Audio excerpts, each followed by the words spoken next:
She waved a faded photograph at every man leaving the train, but none was him. The photograph was face down on the table between us by the time she told me about it. She didn't flip it over. Neither did I. We both just let it sit there, that little square of faded paper, while the coffee went cold in her cup and the lamp burned low and the wind found every crack in the wall of that relay station like it had a personal grievance with warmth. That was February. That was 8 months after the platform. I'll come back to the platform. I come back to it all the time, whether I mean to or not. My name is Callum Greer. I was 53 years old the summer I rode into Ridgeback, Colorado with $41 in my coat, a horse that was getting sore in one hind leg, and nothing particular ahead of me. I want you to understand what nothing means, the way I'm using it. Not the word people say when they mean they don't have plans. The other kind of nothing. The kind that's been building in a man for so long it fills up the space where he used to keep other things. I had been drifting for 4 years at that point. 4 years off the Haskell Ranch after the Haskell Ranch burned, and the year before that I was just trying to get through. You add it all up, and you get a man who has misplaced the habit of wanting anything. Ridgeback had a train depot because it sat on the Southern Pass line. There wasn't much else to it. A dry goods store with a porch that tilted west, a livery that smelled of good hay and old manure the way liveries are supposed to, a hotel with a dining room where they served elk stew every day of the week regardless of what you asked for, a saloon where the bartender had learned long ago that the men who came through Ridgeback mostly wanted to be left alone with their glass.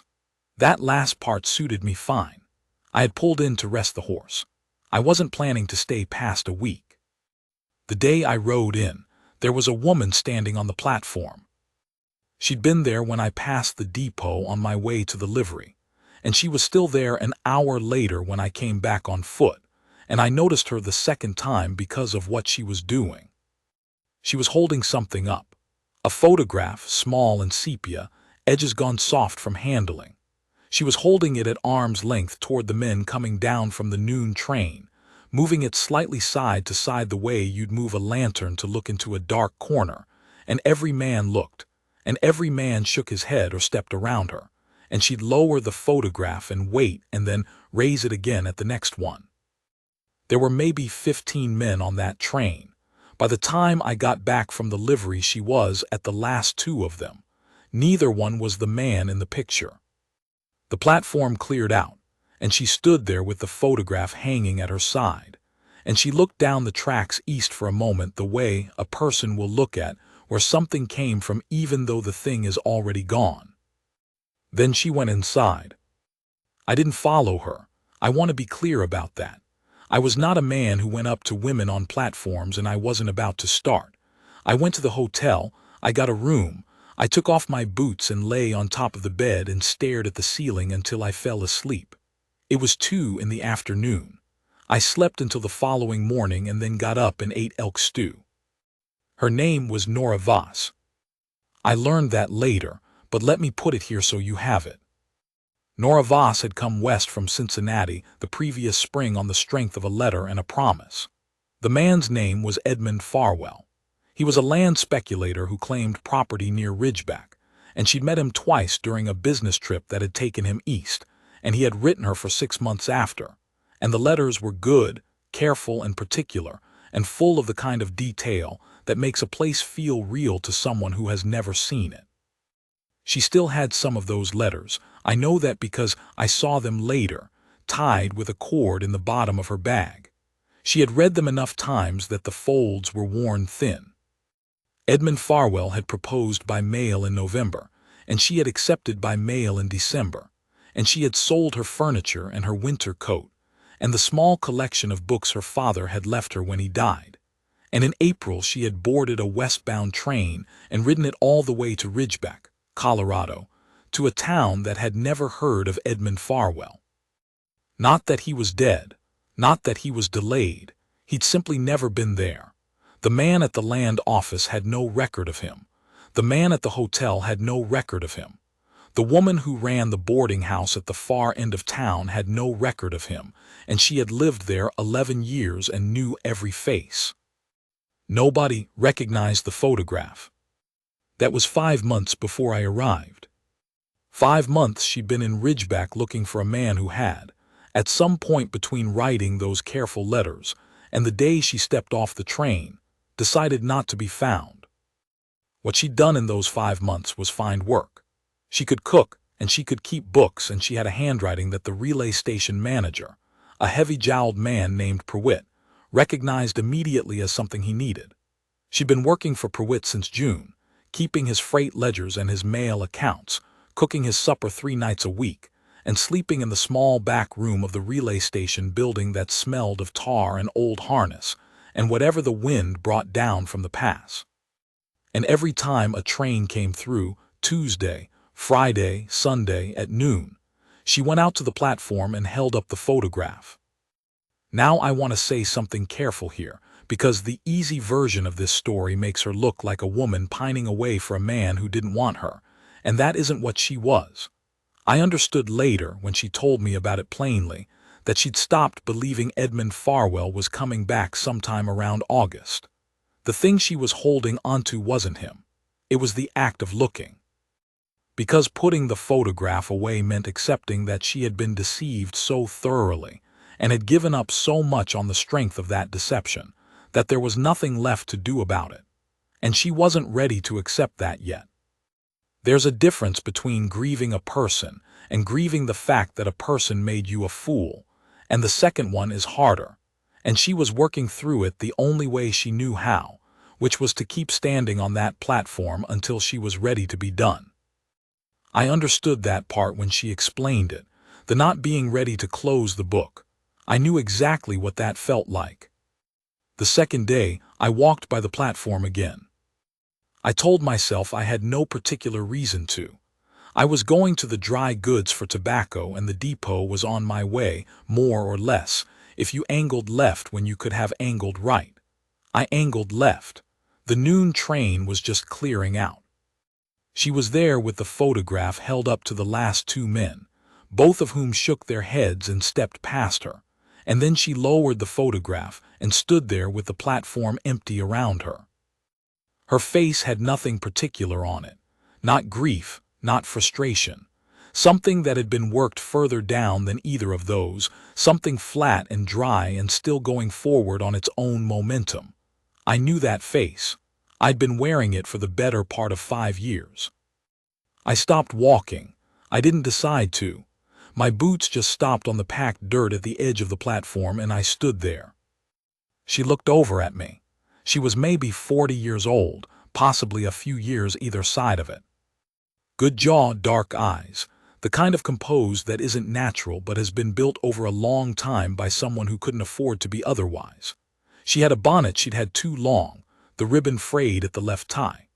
She wore a plain gray dress with a pocket on the right side, and her hands were not soft hands. They were hands that had washed things and carried things and worked things. She looked at me the same way she'd looked at the men getting off the train, not unfriendly, just even. Then she held up the photograph. I looked at it.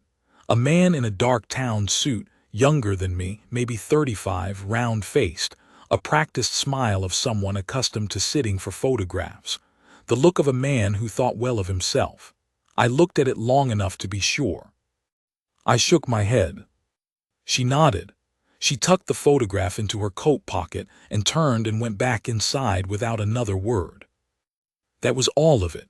I walked on to the dry goods and bought my tobacco and walked back to the hotel.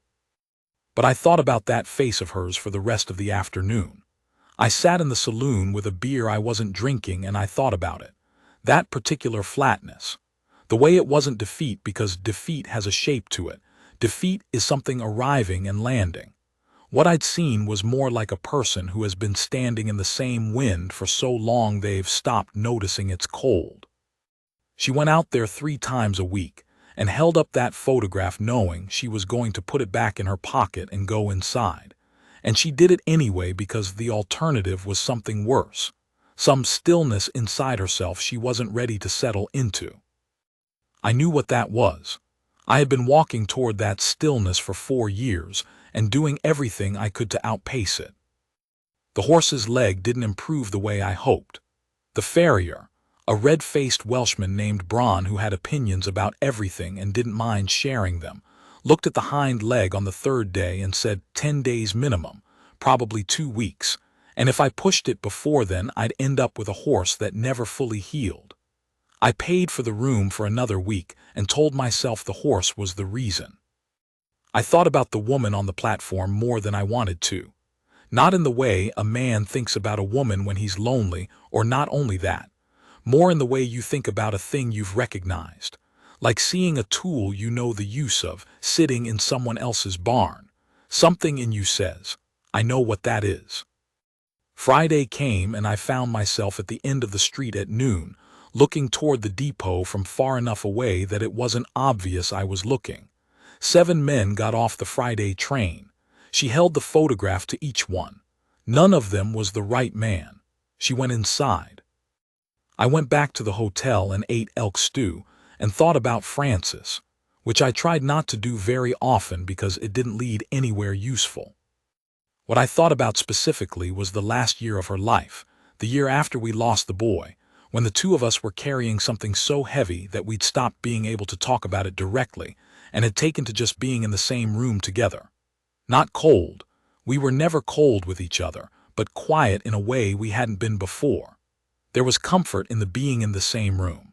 I think we both knew without saying it that we were going to need all the comfort we could find. She died in May, a Monday, the day after the planting was done on the south field.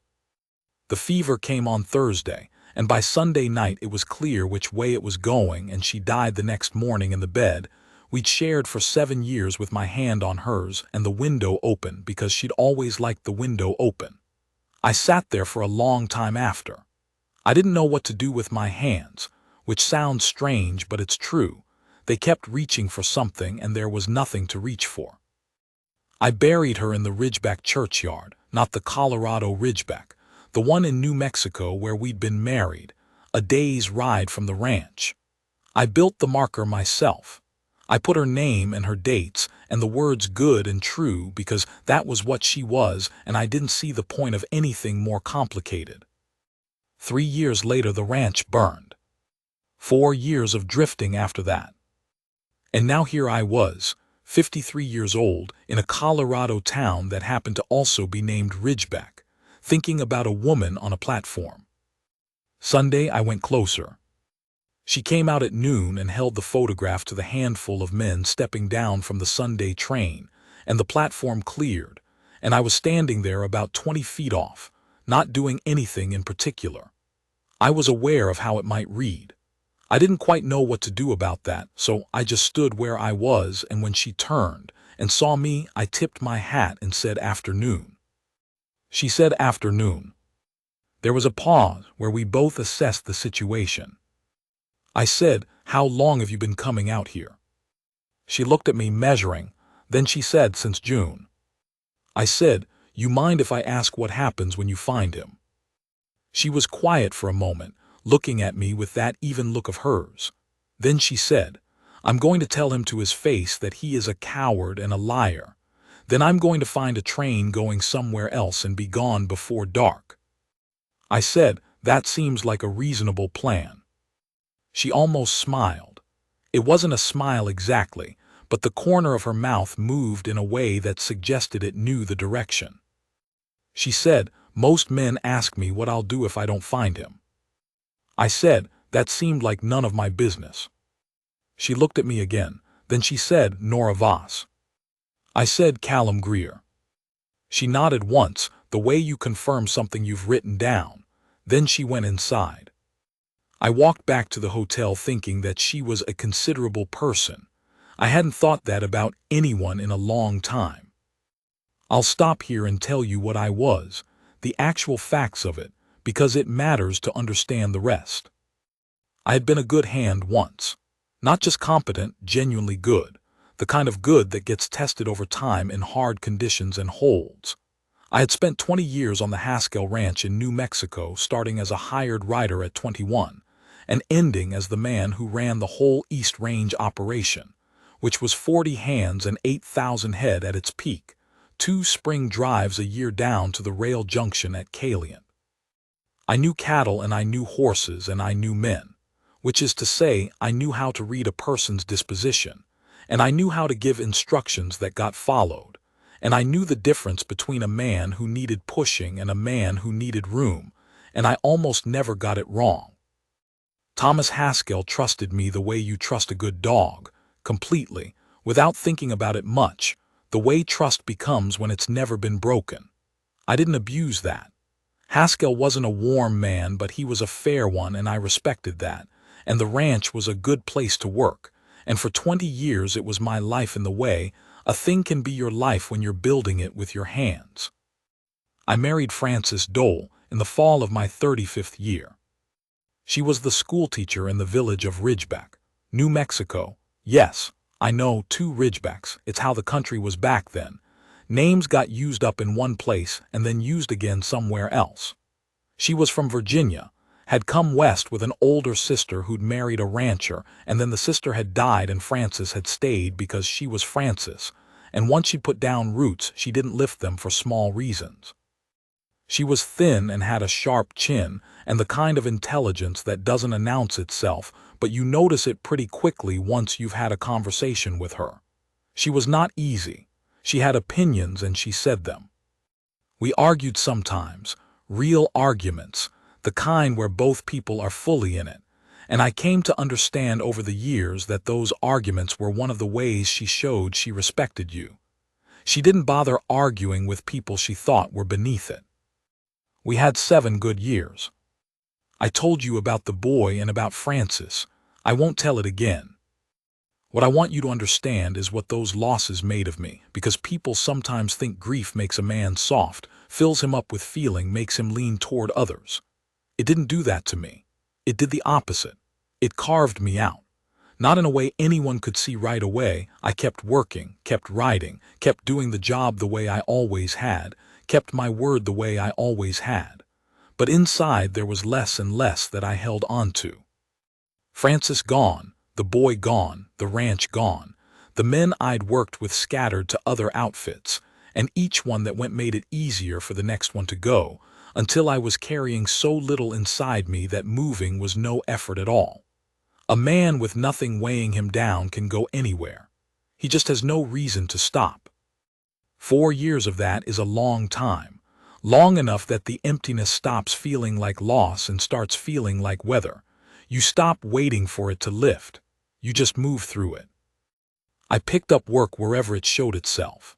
A winter cattle job in New Mexico, feeding and moving stock for a man named Cutter who had 700 head and a bad back, and needed someone who could do the work he couldn't. 3 months driving for a freight company out of Santa Fe, which paid better than cattle but required talking to more people than I wanted to.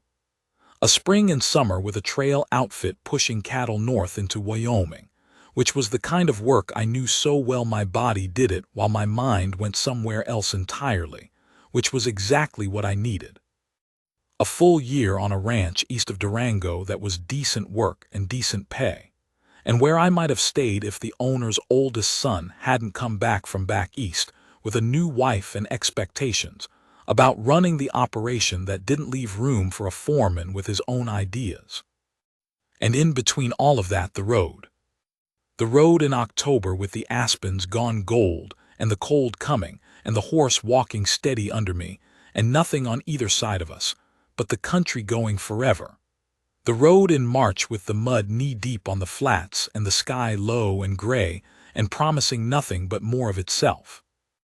The road in July when the heat sat on the land like a hand pressing down, and the dust got into everything, your teeth and your eyes and the fold at your collar, and you stopped and made camp in whatever shade you could find and waited for the dark to let things breathe again. I got used to my own company. That's the truth of a drifting life. You get used to yourself in a way that can't be undone, and it changes what other people's company feels like. You start to find the talk of men too much, and the silence of open country just right. And that can seem like a preference when really it's just damage wearing the mask of one. That was the man standing in the dirt outside the Ridgeback, Colorado train depot, with nothing better to do on a Sunday afternoon than talk to a woman who was waiting for the wrong man. She knocked on my hotel room door the next morning at 8 o'clock with a small pot of coffee already made and 2 tin cups, and she said, "Pruitt makes terrible coffee, and I make good coffee, and the dining room downstairs doesn't open until 9. She said it like she was presenting a schedule of events that would happen whether I participated or not. I stepped back and let her in. She set the pot and cups on the table by the window and poured and sat down, and I sat across from her, and we drank coffee and looked at the street. There were 2 horses at the rail outside the dry goods and a dog investigating something under the porch. The morning was clear and cold with the mountains visible all the way to the high teeth of the ridge. She didn't fill silence with talk. That was the first thing I noticed after the face. A lot of people get nervous in quiet and start making noise to cover it. She wasn't that way. She just drank her coffee and watched the street and was present without needing to announce herself. Eventually she asked, "Where'd you come from?" I said the truth, which I didn't usually bother with. I said, "Nowhere particular for about 4 years." She nodded like that explained something she'd been wondering. She said, "Colorado's full of men like that." I said I supposed it was. She said, "What did you leave?" The question was direct enough that I looked at her. She met the look without flinching, without softening it. She'd asked because she wanted to know, not because she was being polite, and she was comfortable waiting for the answer. I said, "A ranch that burned and a family that died." She was quiet for a moment. The pot made a small sound of settling on the table. She said, "That's more than most men would tell a stranger." I said, "Most men don't get asked directly." She said, "Most men wouldn't answer if they did." I finished my coffee and she poured more without asking, and we sat there until the morning light moved and Pruitt appeared at the door of the relay station across the way and looked toward the hotel in a way that meant he needed her. She stood and picked up the pot and said, "Thank you for the company," and walked out. I sat there for another 20 minutes by myself. I noticed something. It was so small I almost missed it, but sitting there with the second cup of coffee she'd poured going warm in my hands, I noticed that the morning felt different from the afternoon. And that might sound like nothing, like just a fact of days, but here is what I mean. For 4 years, nothing had felt different from anything else. Time moved and I moved through it and nothing distinguished one part from another. That morning felt different from the afternoon. There was something in it I hadn't felt in a long time. Something like, this is where I am right now and it is specific and I am here in it. I sat with that for a while. Then I went to the livery and checked on the horse. The horse needed another week at least. I paid for the room. I stopped lying to myself about why. Wednesday she brought coffee again. We sat at the same table by the window and this time she talked more. She told me about Cincinnati, not with longing, just the facts of it, the particular gray of the Ohio River in winter, the smell of the iron foundries that hung over everything on still days, her father who had been a schoolmaster and who had died 2 years before she left, a man of books and exacting standards who she described without sentiment but whose absence was clear in how she talked about him, the small pauses where he would have been in the story. She talked about the letters from Edmund Farwell, and she was brisk about it the way a doctor is brisk before the needle, not because she didn't feel it, but because she decided dwelling didn't help. She said he wrote well, and she had believed him and she'd been wrong, and she didn't think she was a fool for it. She thought she was a person who had trusted what seemed trustworthy and had been deceived, and those 2 things were different. I said I thought that was right. She said, "You're not going to tell me I should have known better." I said, "I'm not in the business of telling people what they should have known." She looked at me. She said, "No, I don't think you are." I told her about the Haskell Ranch then. Not all of it, not the losses, just the building of it. The early years when I was still working my way up and learning the country. The first spring drive I led, 23 years old and scared in a way I couldn't show because the men needed me not to be scared. The way the East Range opened up in a particular fall light, yellow grass to the horizon, and the sky that specific blue that seems wrong somehow, too clean, like it belongs somewhere else. I had not talked about any of this in years. It came out strange, a little at a time, like pulling a rope up from a long way down a well. She listened. I want to say that plainly because it's worth saying. She listened. She didn't redirect the conversation or offer comparisons or try to fix what I was telling her. She didn't do the thing people do sometimes where they make a face of sympathetic concern that tells you they're more interested in performing the listening than in hearing what's being said. She just took it in, looked at me while I talked. Sometimes asked a question, the specific kind, the kind that means someone is actually following. Pruitt came looking for her and she stood up and she said, "Same time Friday." I said yes. Friday she brought sweet rolls from the bakery woman who sold out of her house 2 streets over, and set them between us without comment, and I ate 2 of them, and she ate 1, and we talked about the country.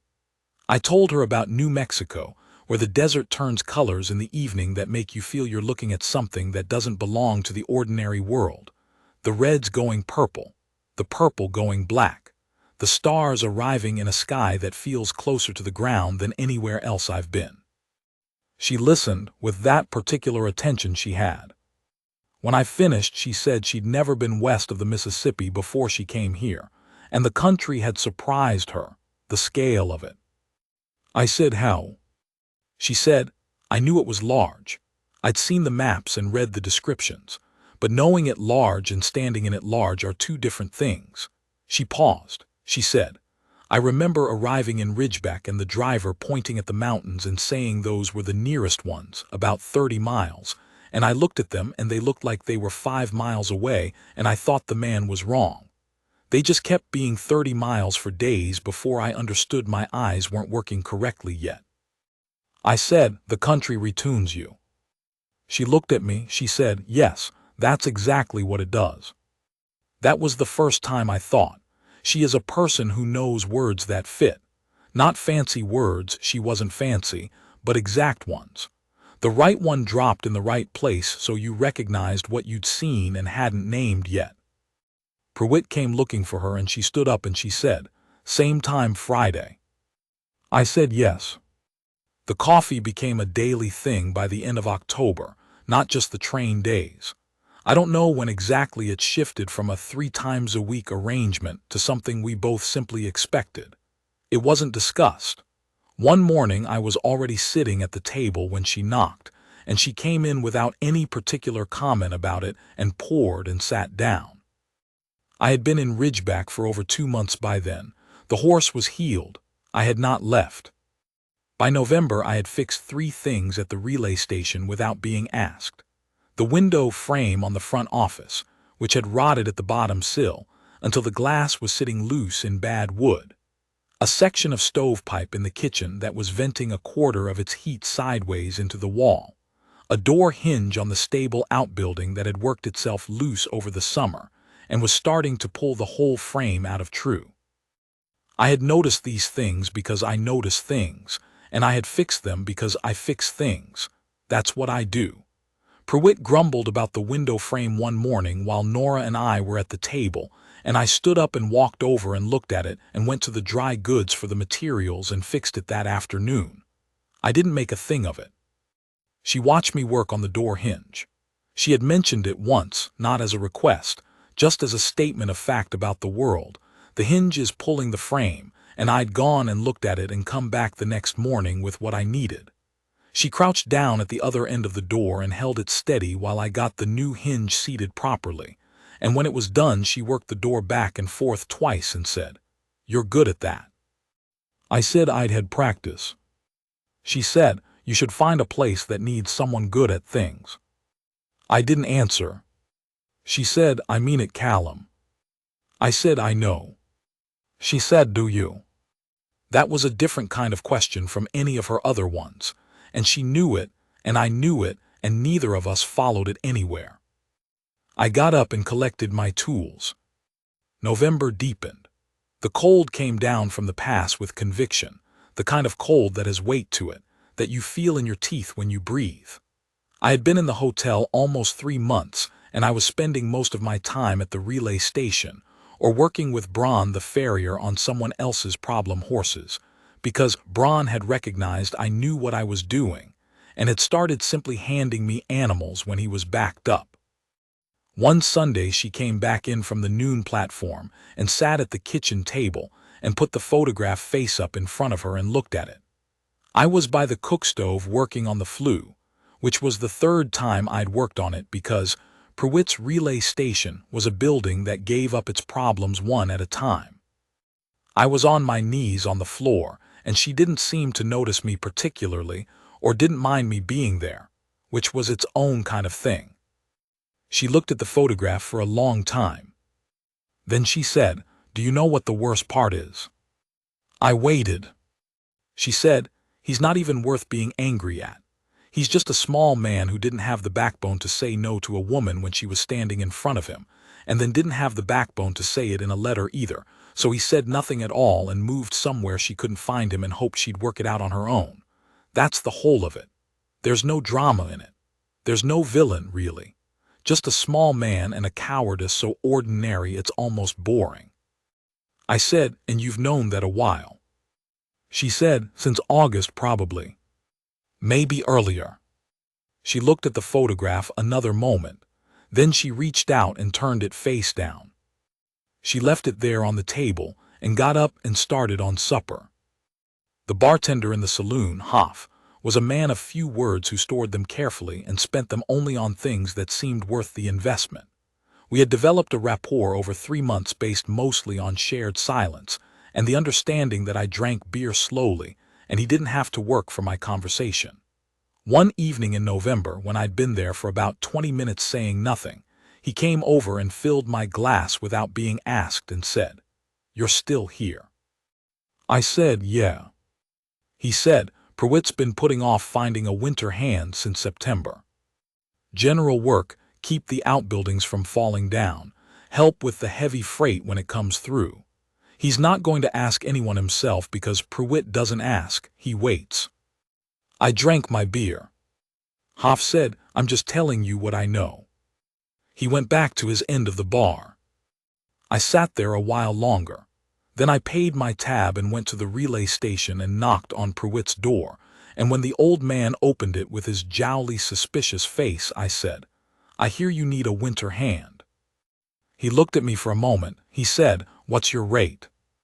I told him. He told me what he'd pay, which was less. We settled somewhere in between. He told me about the room in the stable building. He'd had a stove put in. It was warm enough. There was a proper bunk. He said, "Nora's in the main building. That stays separate." I said, "I know that." He looked at me to see if he believed me. He believed me. I moved my things from the hotel the next morning. I settled the horse in the stable and hung my gear on the nail beside the door and sat on the cot in that cold little room with the wood smell and the lamp and the wind outside working the eaves, and I thought, well, here you are, Callum. Here you actually are. It wasn't a rival. I didn't feel the way you feel when you've come home. I felt something smaller and less defined than that. But I was there, and the room was warm, and there was work in the morning, and that was more than I'd had in 4 years. I put out the lamp and lay in the dark and listened to the wind and slept better than I had in a long time. The supper arrangement developed the way the coffee arrangement had, without discussion, as a thing that simply started happening. Pruitt ate early. He had a stomach problem that required him to eat at 5 and be in bed by 9, and he left the kitchen to Nora, and I had been eating at the hotel up the street, but by November I was spending most of the day at the relay station anyway, and it made no sense to walk up the street in the cold. The first time I stayed for supper I asked if it was all right, and she said yes without hesitating, and after that neither of us asked any more. She was a good cook.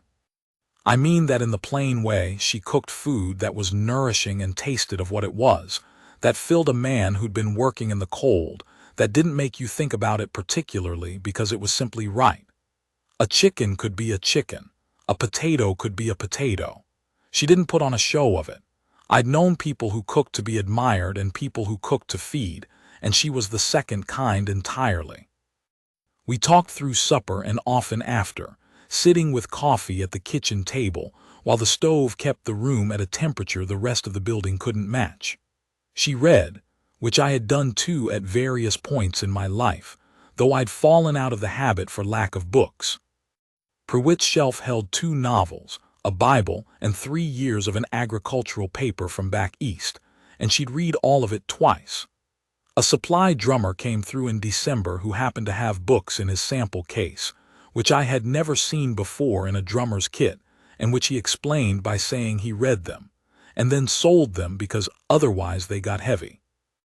I bought a volume of stories by a man named Crane that I'd heard mentioned once, and I bought a novel for Nora that the drummer said was about a woman in a hard country and was honest about it, and I left it on the kitchen table one evening without comment, and she looked at it and then at me and said, "Thank you, Callum." I said it was just something I found. She read it in 4 days and left it where I could reach it, and I read it in a week, and one evening we talked about it for almost 2 hours. She had thoughts about it I hadn't had, and I had thoughts she said she hadn't considered, and the conversation moved the way real conversations move, not in a circle but outward, picking up pieces as it went. I noticed that, a conversation that moves outward, I'd had fewer of those than I could count on my hands in my life. Frances and I had talked that way, very few others. December passed with a quality of evenings I hadn't known in a long time. There is a particular texture to winter nights in a warm building when the work is done, and the cold is outside where it belongs, and there is someone else in the room you don't have to perform anything for. I had forgotten that texture. I had forgotten what it was like to take off the layer you carry all the time around other people, the one that says, "I'm all right, I'm managing, nothing is required of me," and just sit in a room and be the actual dimensions of yourself, no more and no less. She told me in December about a man she had almost married in Cincinnati before Farwell. A carpenter, a good man by her account, steady and kind, who had wanted a quiet life and a quiet wife, and had failed to understand that quiet and small were 2 different things, and she was the first but not the second. She hadn't wanted to hurt him, and she'd waited too long to say no, and the waiting had made it worse. She said, "I told myself I was being kind, but I was being a coward, and I knew the difference." I said, "Most people who are being cowards tell themselves they're being kind." She said, "That doesn't excuse it." I said, "No." She said, "But you understand it." I said, "I've done it myself." She looked at me, she said, "What did you do it about?" I thought about it for a moment. I said, "A man I should have let go years before I let him go. A ranch hand on the Haskell who was good enough when he was right but who drank in a way that got worse every year, and who I liked personally and kept making allowances for, and the allowances kept costing other men." She said, "What happened?" I said, "He finally hurt someone, not bad but bad enough. I let him go after that, and I've been sorting out ever since whether I was responsible for what he did. I kept him on when I should have known better." She said, "Yes, but you also let him go when the time came, even though you liked him." I said, "Too late." She said, "Probably, but you did it." I sat with that for a moment. It wasn't absolution, and she hadn't meant it as one. It was just a piece of it seen from a different angle, which was worth something. That was a typical December evening. The bad part arrived in January. I say arrived because that's how it felt, not something that crept up but something that came to the door. A letter from Wyoming found me, forwarded from the Pueblo post office, where I'd registered a general hold the last time I'd passed through that city, which had been 2 years before. The letter was from a man named Garrett who had ridden for the Haskell Ranch for 15 years, and who I had trusted more than almost any man I'd known.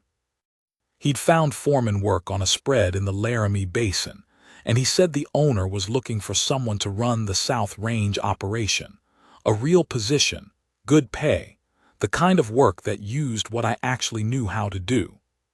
He said, "Callum, I don't know where you've washed up, but if you're anywhere near the territory, come talk to us. You've been gone too long." That was a good letter. Garrett was a good man. The job was real. I sat with that letter for 3 days.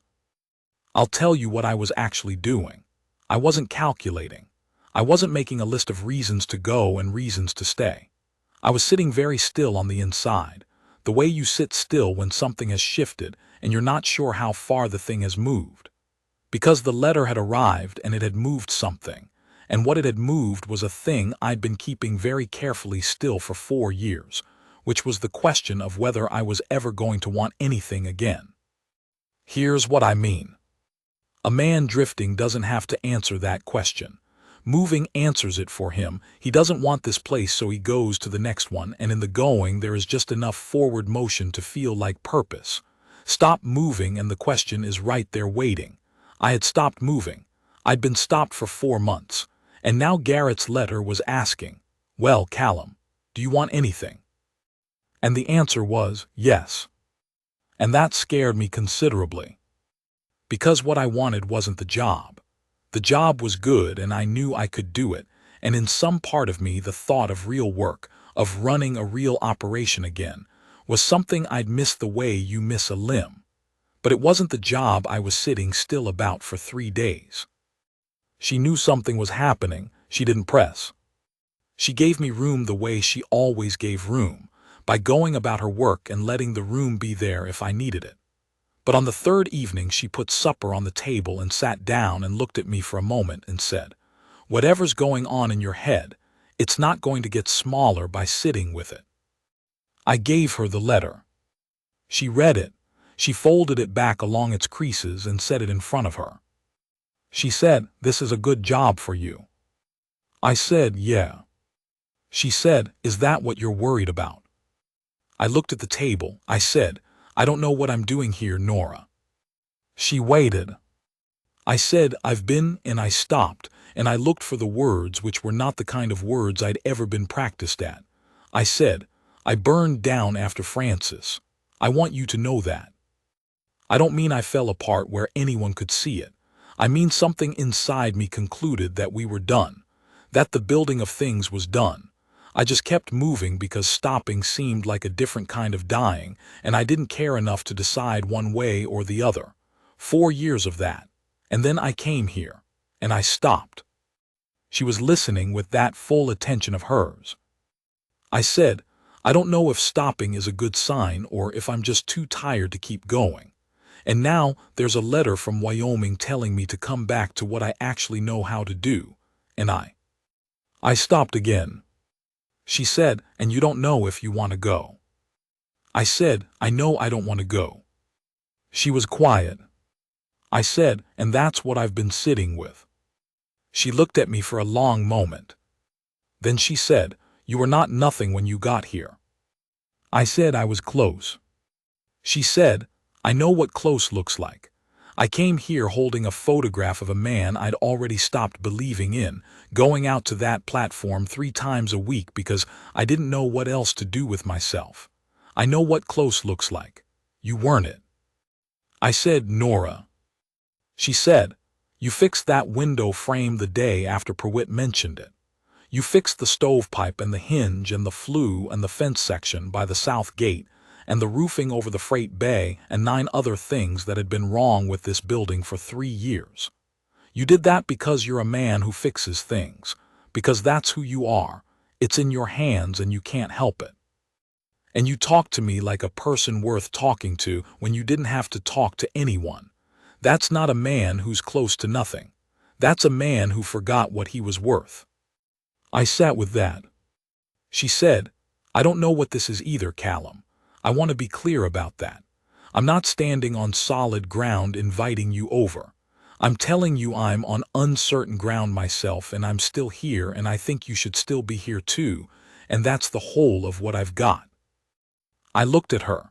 She was looking at me straight, the way she always did, the way she'd looked at me the first day on the platform, evaluating level, not looking away from what she found. I said her name. She said, I know. It was quiet in the kitchen, except for the stove and the wind on the south wall. I said, I'm going to write Garrett back. She said, okay. I said, I'm going to tell him I've got work. Something in her face changed. Not dramatically, not the way faces change in stories like something turning on a lamp, more the way ground settles after a long pressure has been removed. She looked down at her coffee cup and then back up at me and she said, okay, Callum, all right. I wrote Garrett back. I told him I was grateful and I had work where I was. I put it in the post the next morning without sitting on it any longer.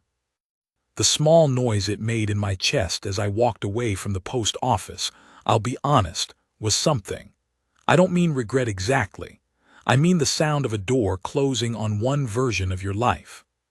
You can know something is right, and it still makes a sound.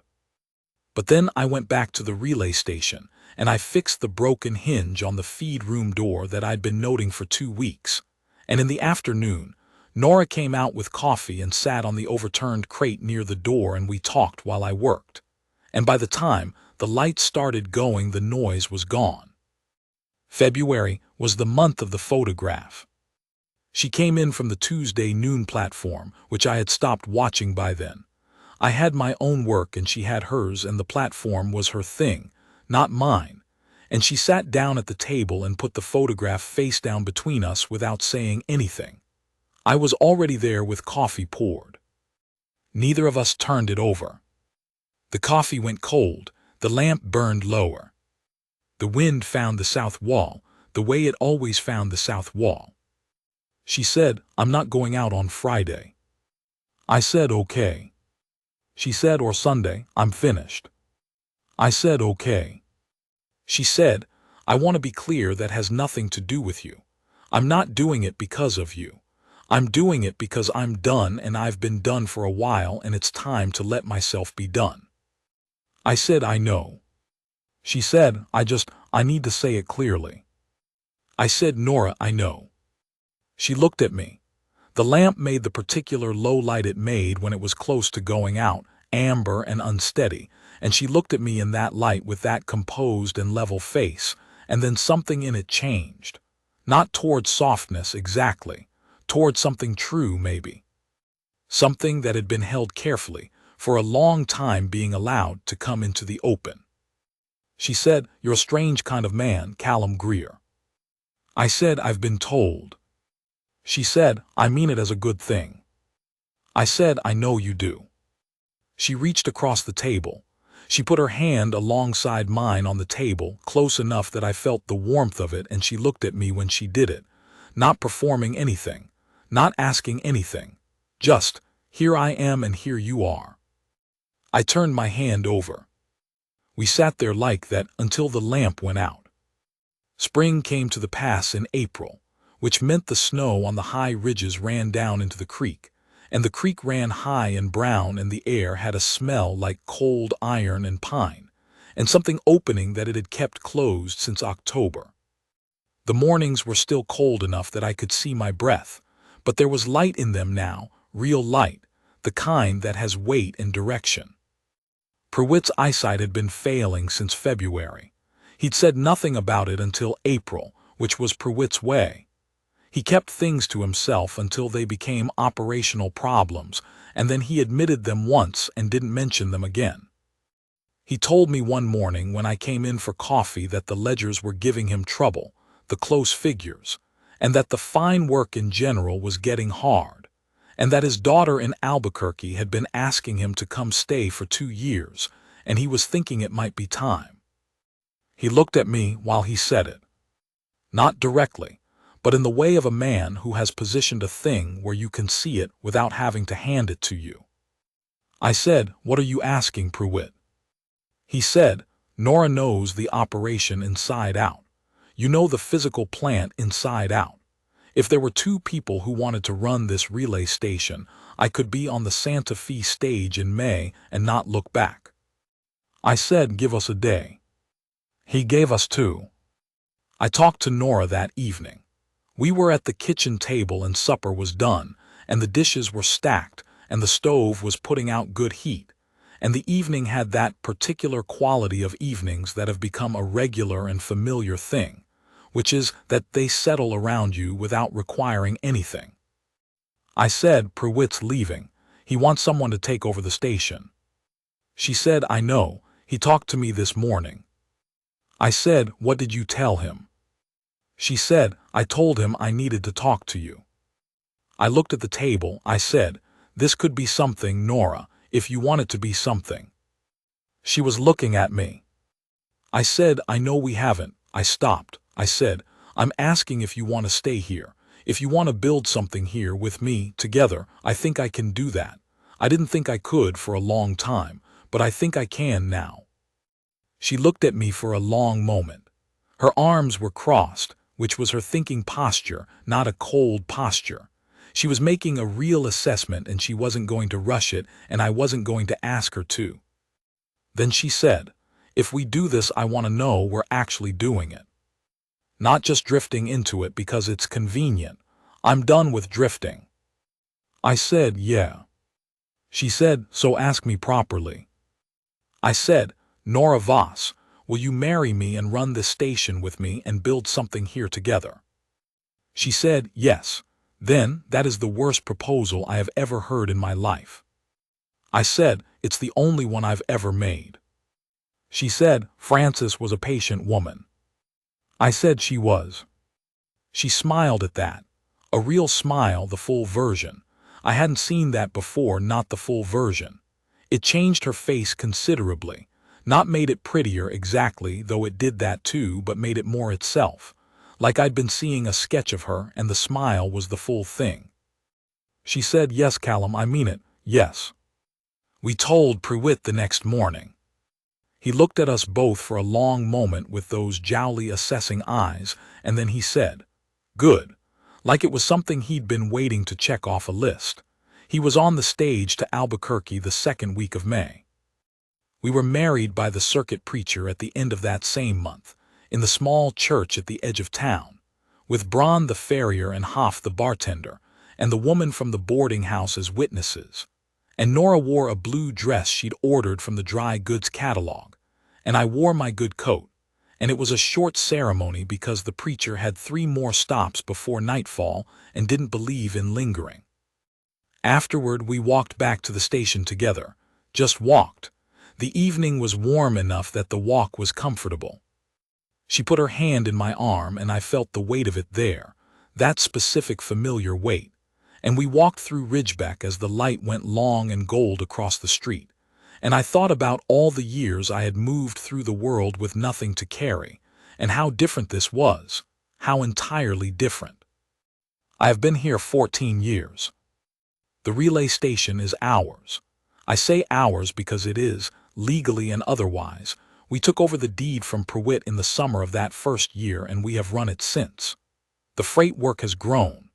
The Southern Pass line expanded its schedule 2 years in, and then again 3 years after that, and we brought on 2 hands by the second year and currently run 4, all of them good men who know their work. I have not drifted since. I want to say something about what the 14 years have been, and I want to say it plainly without dressing it up. There have been hard stretches. A year when the freight revenue dropped hard because the rail company rerouted some of its traffic, and we ate into savings, and I didn't sleep well for 6 months. A winter when I got sick with something in my chest that went on for 8 weeks, and Nora ran the whole operation herself and never mentioned that it was hard.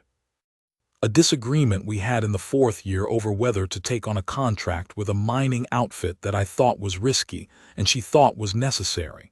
And she was right and I was wrong. And it took me 2 weeks to say so plainly enough to satisfy her. And that was a fair fight, and it needed to be had. The thing about Nora is that she never let me settle back into the nothing.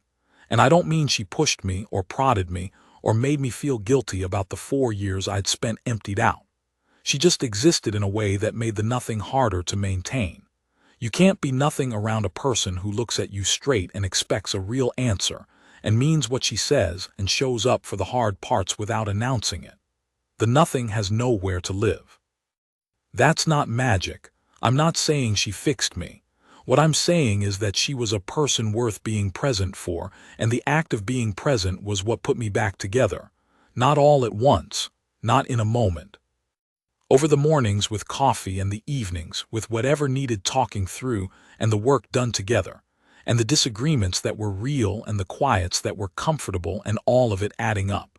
The way things add up in a life when you stay in one place and let them. I am 67 years old now as I tell you this. My hands still work, though the right one gets stiff in the cold in a way I have to allow for. My eyes are still good. I ride every morning before breakfast to check the north fence line, which is the thing I do for myself, the hour when I am alone in the country with the horse and the air and the mountains going purple to gold as the sun comes over. It's not that I need to be alone. It's that I carry that hour with me into the rest of the day, and it makes the rest of the day better. And she knows I ride it every morning, and she has coffee ready when I come back. And I think that's just what a good life is. Two people who understand what the other one needs without having to be asked. We have 4 men working for us now. 2 of them have been here for 7 years, 1 for 4, 1 since last spring. I know their work and I know their particular ways of doing it, which details they nail and which ones they need watching on. That knowledge took time to build and I know its weight. I know the weight of a working operation, of something you've built that holds. I'd forgotten what that felt like for a long time. I don't forget it now. Frances was in the beginning of my life. Nora is in the middle and the end of it, and both of those women are the best things that happened to me, and I hold them both. And I don't think you have to choose between honoring what you had and knowing what you have now. The photograph is in a drawer. She put it there the spring we took over the station. She came in one morning and I was at the table and she went to the coat rack and took it out of the pocket of the old coat she'd stopped wearing and went to the kitchen drawer and put it in, under the spare candles and the extra keys. She didn't say anything about it and neither did I. It's still there. Under the candles and the keys and a broken pocket watch I keep meaning to fix and a button off a coat I gave up on 2 years ago. Just accumulated things. The kind of accumulation that only happens when you stop moving, when you have a drawer to put things in. I stopped moving. That is the whole of the story. The man who burned down to nothing stopped in a Colorado relay station town because his horse needed rest. And a woman who had been standing on a platform for 5 months waving a photograph at strangers sat down across from him one morning with coffee she'd made herself and looked at him straight until he remembered what he was worth. And then she stayed. Not because she had nowhere else to go, she had options by then, other work, other towns. She stayed because she chose to. Because she looked at Callum Greer, 53 years old, 4 years of drifting and 20 years of grief under his belt, nothing to recommend him but his hands and his word, and she decided he was worth staying for. I'm not a man who takes that lightly. The window is bright this morning. She is at the stove right now. I can hear the particular sound the skillet makes against the iron ring when she moves it aside. In a few minutes I will come in from the early check on the freight bay and sit at the table and she will pour coffee, and we will sit with the morning the way we have sat with it for 14 years.